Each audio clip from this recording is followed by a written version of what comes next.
All right, so again, welcome to Communicating Your Research 101.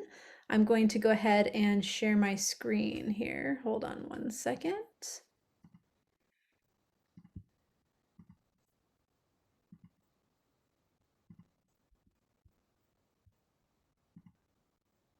Okay, hopefully everyone can see my screen. Please let me know in the chat if you can't. Um, Again, welcome. My name is Sarah Stinson. I am a TA at the Undergraduate Research Center on campus. I am also a PhD student in the ecology grad group, and I'm just finishing up this fall. So that is exciting for me.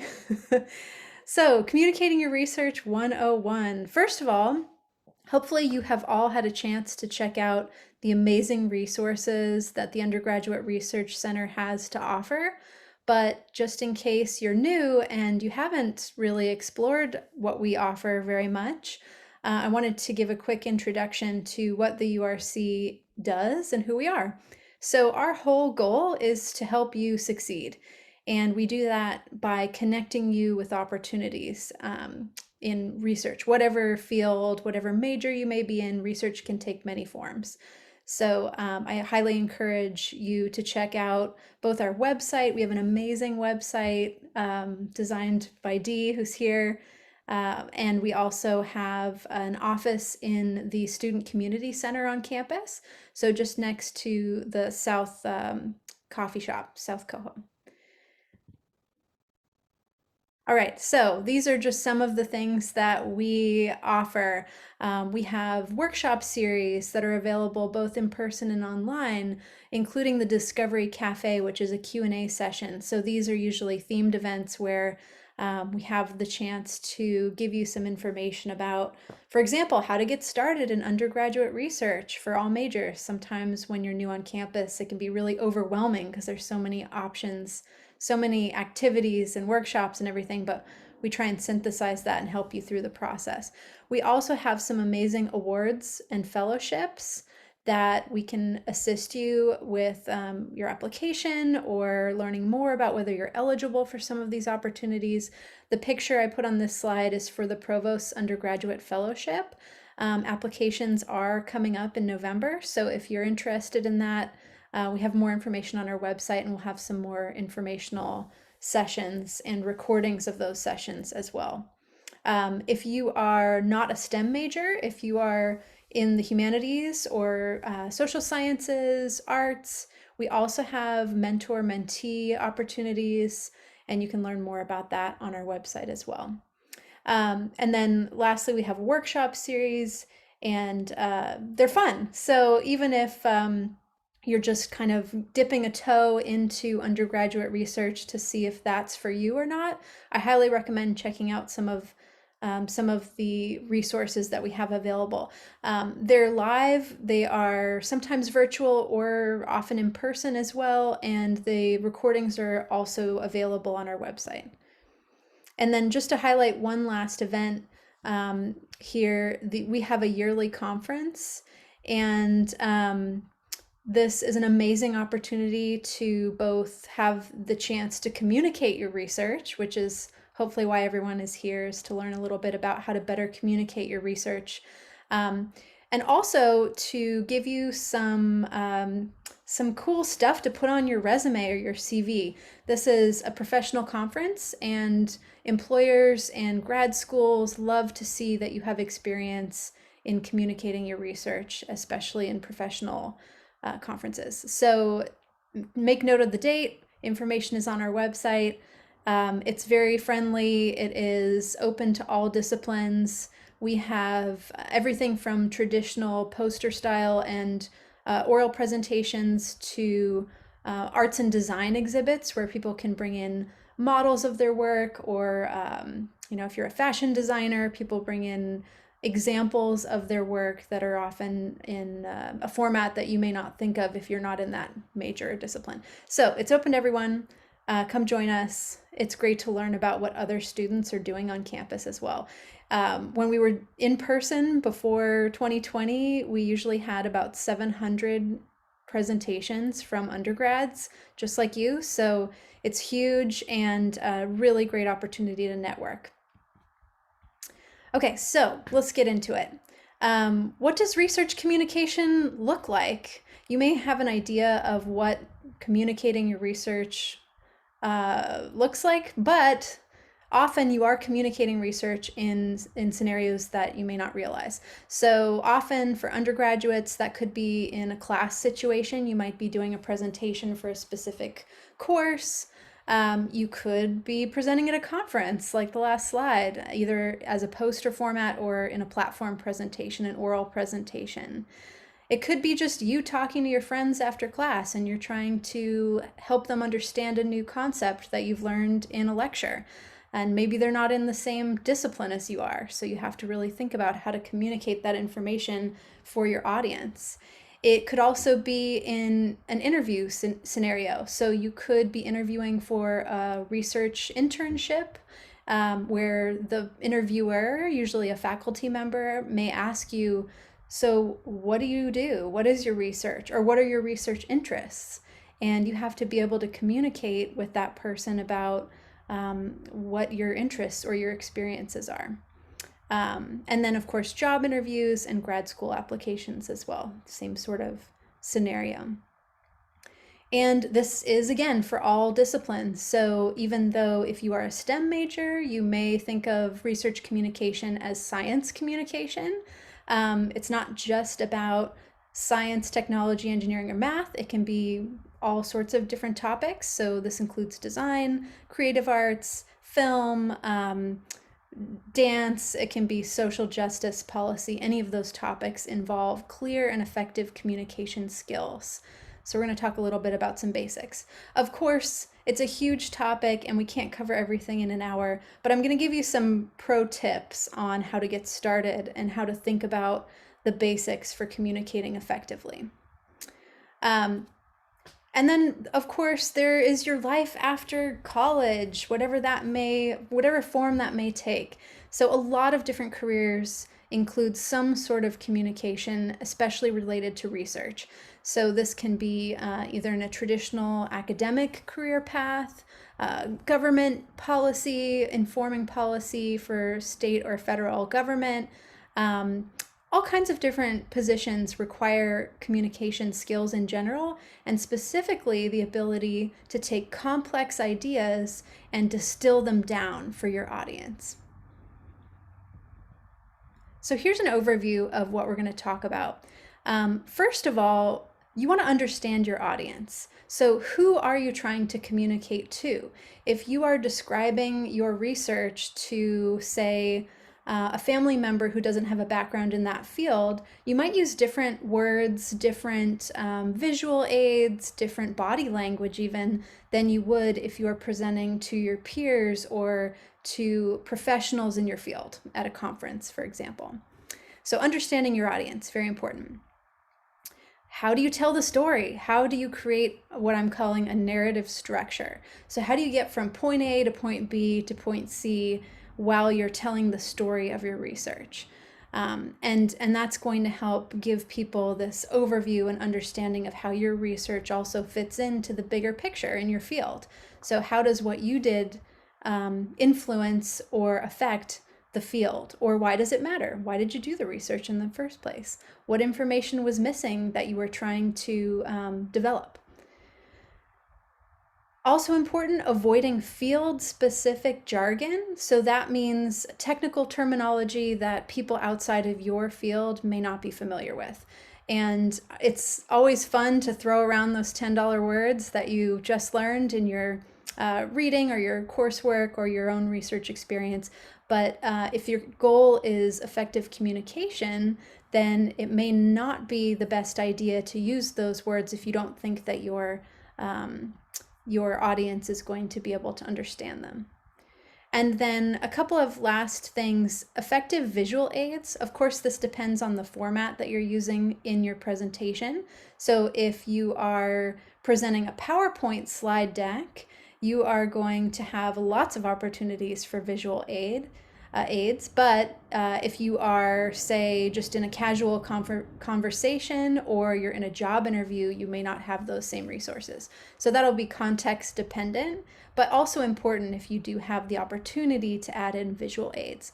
And then lastly, I always like to draw people's attention to body language because it's something that a lot of us maybe don't think about when we are deep in our research. We don't think about how our body is communicating to our audience. And I'll just briefly touch on that, but I think it's something that maybe we forget to talk about in a lot of these presentations. Okay, so first, understanding your audience. So what is their background knowledge in the topic?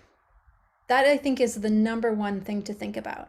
What are they walking into the room or the Zoom room or wherever you are, the coffee shop, wherever you're communicating your research? What are they walking into the situation already knowing? And what things might they not know? And that requires a little bit of perspective. So you have to think about, all right, is this a professional conference of peers in my field where everyone in the room is going to have the same general basic understanding? And so maybe I don't need to worry about defining terms or giving as much backstory as I would if I'm walking into a more informal setting where people may come from a variety of different backgrounds and they don't have that same background knowledge collectively. And then also, what are the issues that they care about and that they are invested in? So I took a science communication for policymakers workshop recently, and it was organized by a great nonprofit group called Capital SciComm, and they're located in Sacramento. They have student attendees or members, I guess I should say, and also professional members, and they hosted a really excellent workshop. And this was one of the things that they emphasized in that workshop was if you really want people to care about what you're talking about, you have to understand where their priorities are. So maybe the things that I think are the most important environmental issues to address may not be the number one priorities for other people in the room. So that also is an important thing to think about. And it'll help you develop your story. So if you know that you are, for example, I'm using environmental science as an example because that's my background, but of course there are also lots of other different topics you could use as examples. But in this example, environmental science, I work a lot with environmental pollution and pesticides. So for me, pesticide overuse is an important concern. But in this workshop, they actually used that as an example. And a lot of people in the room didn't consider it a priority because their concerns were more about public safety and the pandemic and human disease concerns that are really pressing. And those, of course, are absolutely very important things. But maybe because I'm so focused on my research, I had a different priority than they did. So that was a really helpful thing for me to think about. Also, what is their motivation for listening and learning? So why are they there? Why did they show up to talk to you? Is it because you are a job applicant and they're interested to learn more about who you are and learn about your research? Or is it that they came to your presentation because they didn't know anything about your topic and they were really curious to get a first glimpse into that particular discipline? And also, the bottom line, this is maybe the take-home message, is how do you get your message across? That's really the number one goal. How do you finish your presentation and have your audience walk away with your take-home message? So that means that you really have to have a clear understanding of what your message is.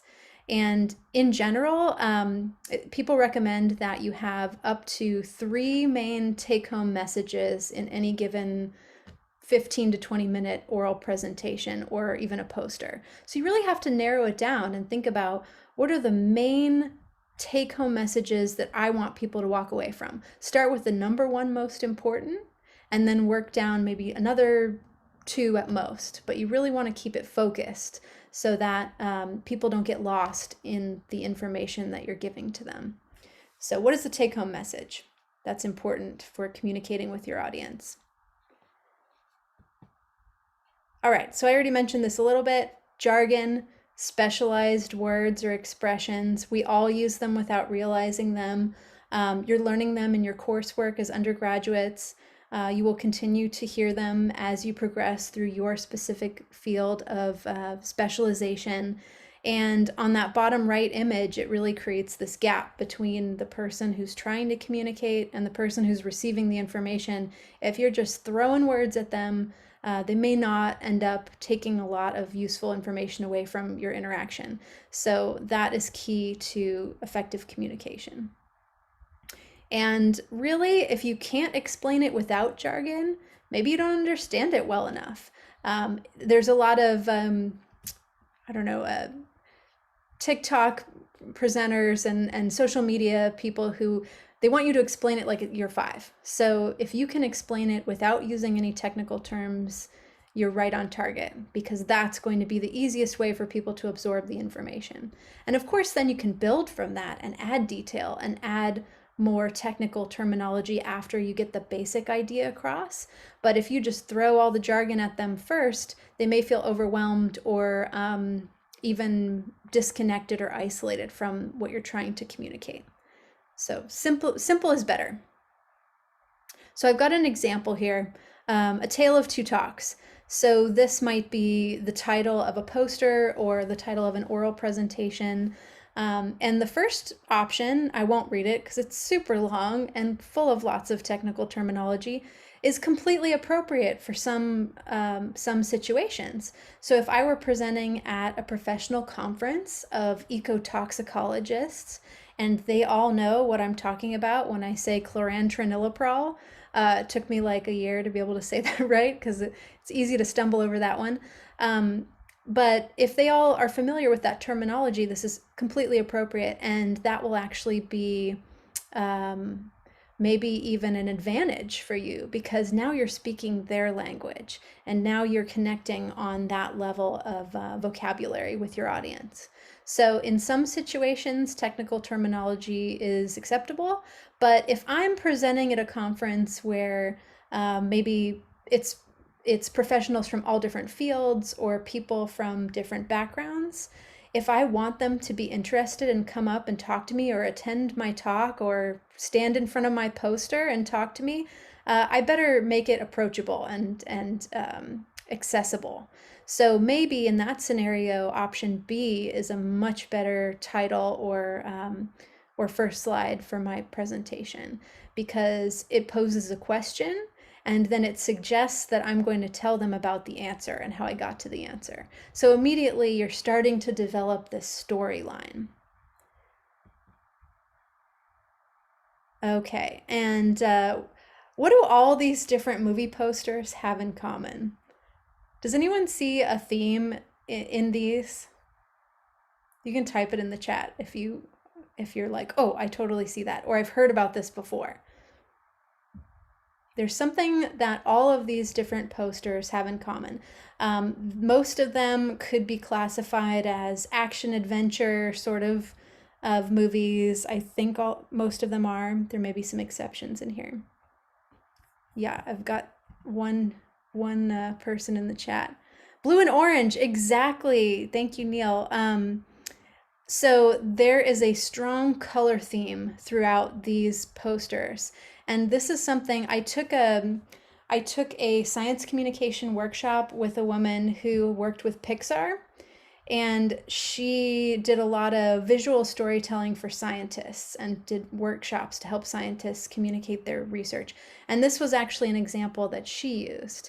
And the color combination of orange and blue or orange and purple is a really powerful color combination. Maybe some of you are fine arts majors and can explain it more eloquently than I can, or explain the reasoning why, but they're basically on the opposite sides of the color wheel. So it's very high contrast, it's dynamic, it draws your eye in.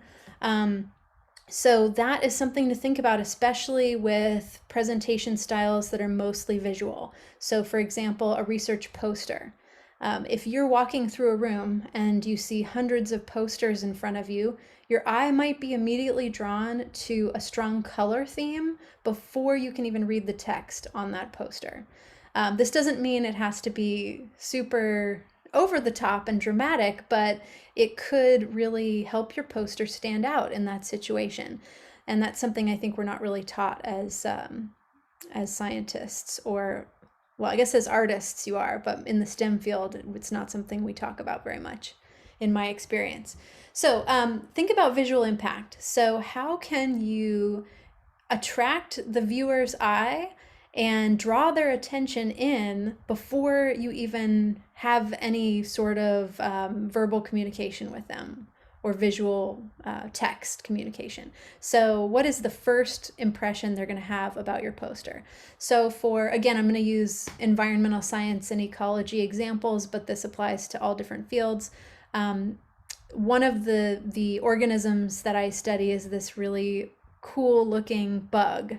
And so a lot of the times if I have a poster presentation, I stick a big bug on the side and it just draws people right in. So even if they don't care anything about my poster, they're like, wow, that's a cool bug. And then they want to know more about that. So it starts the conversation, it gets people to come up and talk to you. Other things about visual impact, there's actually a great workshop that the URC offers on poster design. So if you are thinking about presenting at our conference next year and you want to do a poster presentation, we have workshops that will be coming up in the next few months about how to really maximize the impact in your poster. And of course, that can be applicable for other presentations, not just the URC conference, but that's the motivation for having them. So think about your visual impact. Another part of that is color palettes. So generally 2 or 3 colors on a poster is going to give you the maximum impact. If you have, not to say rainbows aren't awesome, I love rainbows, but if you have a specific color palette, it's going to give a feeling for your poster. So in that previous slide, we have a 2-color palette, blue and orange. And here we see some that are a little bit more diverse, maybe 3 colors, but generally it's really going to be bichromatic, so 2 colors. Also, you may want to think about, what if you have people who are partially colorblind who are watching your presentation? So for example, one of my academic advisors is red-green colorblind, and he doesn't really tell people that because he doesn't want to make a big deal about it. But for him, it's really hard to see some people's presentations when you have shades of red or shades of green on your slide. So you may think about a colorblind friendly palette in your presentation preparation. And there's lots of great ones out there. There's some on the top left of this slide as well. Okay, so, and again, there's a little more detail here, but you've got primary colors and then an accent color, and then the text color is what's listed on the left. And we also have, I think last year's poster presentation is still available on our website, but I'd have to check with Dee to be sure. If not, then we will have another one coming up in a few months. Okay, presentation, voice, and body language. This one is near and dear to my heart because I feel like I've seen some amazing presentations from people, but because they didn't project their voice or because their body language was very closed off from their audience, it was a lot harder to connect with the message that they were trying to convey to their audience. So again, I think it's something we don't really talk about. These are kind of extreme examples, right? The bottom right one, I hope that that one is not one that you're planning on using in your presentation. Unless it's a yoga presentation, I guess, then go for it. But you want to sit up, you want to project your voice, you want to have the air of confidence. Even if you're super nervous about giving the presentation, if you adjust your body language to look confident, often your audience will perceive you as more confident, And you may even feel more confident just by taking that posture. Um, I, People use power poses before they go on stage for presentation and performance. So they'll stand in like a superhero posture to get ready for that. Whatever you think is helpful for you personally, but I guarantee if you make the effort to make eye contact, if you're in an in-person presentation, if you pay attention to the tone of your voice, your facial expressions, all those things do matter, and we are very visual animals. So even if you hadn't considered that before, I encourage you to consider that for future presentations. This is also why it's helpful to practice. Even if it's a poster presentation, just practicing walking an audience through your presentation will help you overcome some of those pre-presentation nerves if you're nervous about it, or just getting the wording right, and also having the opportunity to be relaxed enough to think about things like presentation voice and body language. So again, something just to think about for future use. Okay, so understand your audience, create a narrative structure. I didn't have a slide in there about narrative structure, so I'm just going to go over it as part of the summary.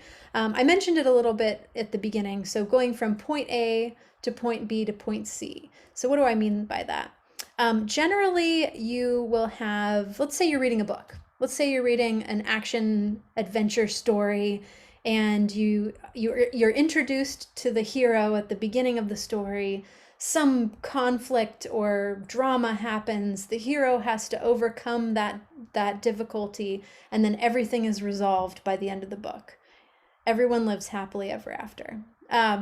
So that has a narrative structure. So first you have this sort of baseline introductory period where you are introduced to the important components of the story. Who is the hero? Why do we care? Why is she doing what she's doing?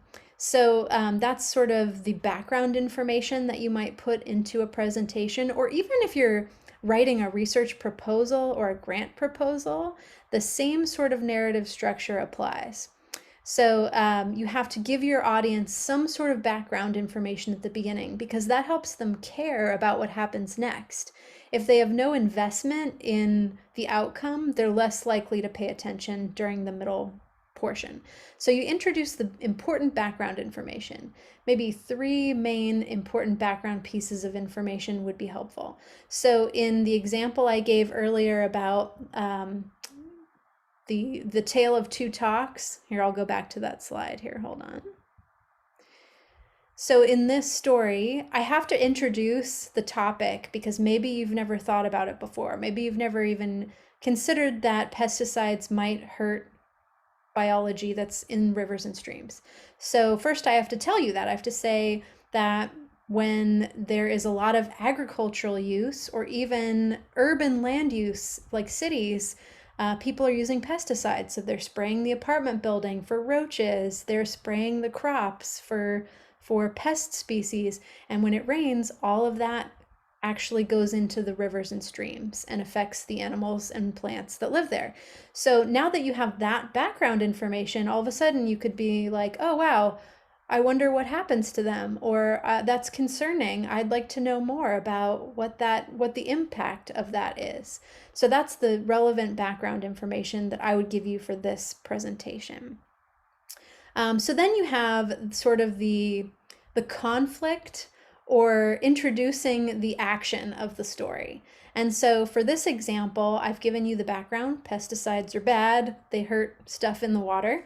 And now the action might be, we wanted to know which species are being killed by these pesticides. So the pesticide goes into the water.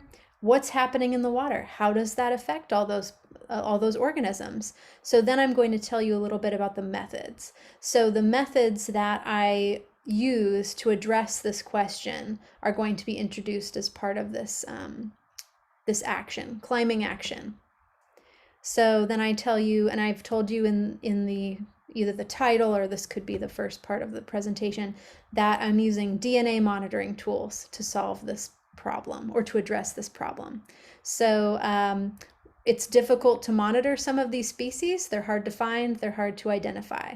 So what we can do is we can look at environmental DNA in the water or the sediment to identify which species of plants and animals are present in these rivers and streams. That'll tell us who's missing. So that'll give us an idea of comparing estimated versus observed biodiversity.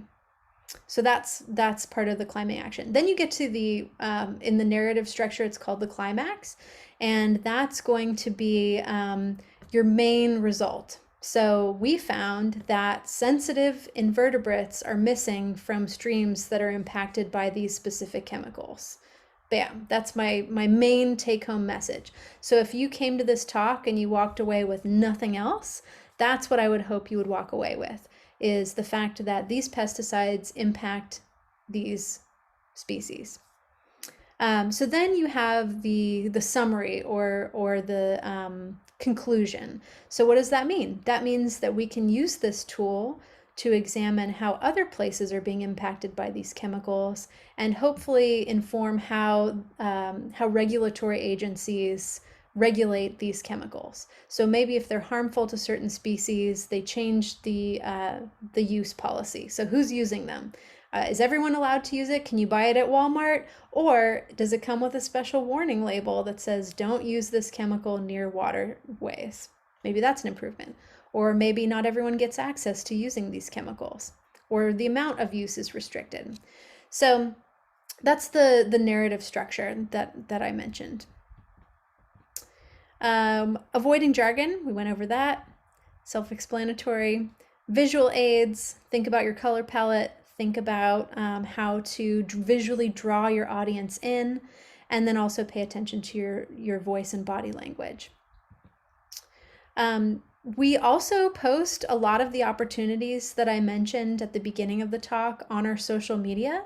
So if you are on social media and you'd like to follow us, these are our handles. We have a Facebook page and Twitter and Instagram accounts. So I highly recommend you check us out, and we post about upcoming opportunities and events and resources on a daily basis pretty much. Okay, and then we've got plenty of time for questions.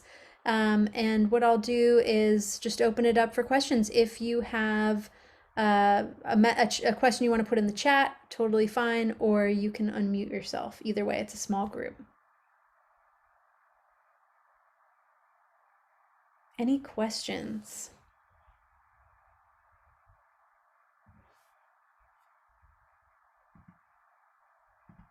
Don't see any hands up. Maybe you're typing. There's always the awkward silence while people think of their questions, so I'll just wait for a second. There are lots of other resources for you about, sometimes it's called science communication instead of research communication, but that doesn't mean that you have to be in a STEM discipline to take advantage of these resources. So I'm trying to call it research communication instead. And Dee also posted a message in the chat about presenting your research. So there is a link on our website, thanks Dee, that directs you to some more information about presenting your research.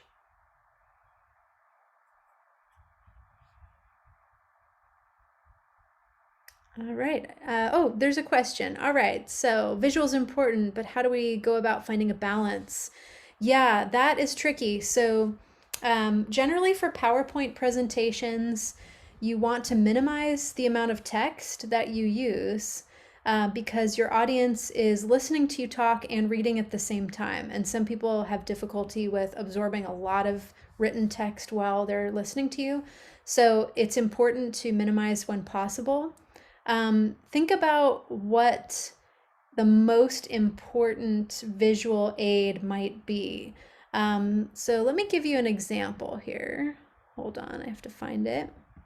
I just gave a presentation on Tuesday, and I will share some of those slides with you. And I'll give you an idea of what I'm talking about. Okay, so for example, I wanted to introduce my study system and give my audience a background about why they should care about what I did. Oops, I'm just going to play from the start and then I'll go through. So I've got a pretty slide. This one really not really important because they're going to look at it for like 2 seconds. But this one I'm going to spend a lot of time on this slide talking about my research system. Originally, I had twice as many images on this slide. And when I looked at it again, I realized that some of the images were not helpful for getting my main point across. My main point was that even though my research was focused on bugs, invertebrates, a lot of people in that audience care about endangered and listed species. And none of those were bugs in my area of study. So what I did was I decided that the highest visual impact would be to show them where the research was conducted and also highlight some of the in ecology, we call them the charismatic megafauna, so the stuff that everybody cares about. Because again, like nobody's going to care about the bugs, but they might care if they think about it in terms of, well, the bugs are fish food, and I care about the fish in this river. So a balance for me was creating the slide, coming back to it again with fresh eyes, and then realizing it was too cluttered and too noisy and redoing it. I also presented it for my advisors, my PhD advisors, and they had similar feedback. So another good thing to do is to show your presentation to another person. That could be a peer, it could be a grad student or a professor, it could be a family member who has no idea about your background of your research. It's helpful if that person represents your audience for your actual presentation. So if you are presenting for your peers, go find a friend in one of your classes. It's a great way to exchange numbers and get a study buddy too. So that was just an example of one slide that I worked on because in the beginning it was just way too flashy, too many visuals. Hopefully that answered your question. Any other questions?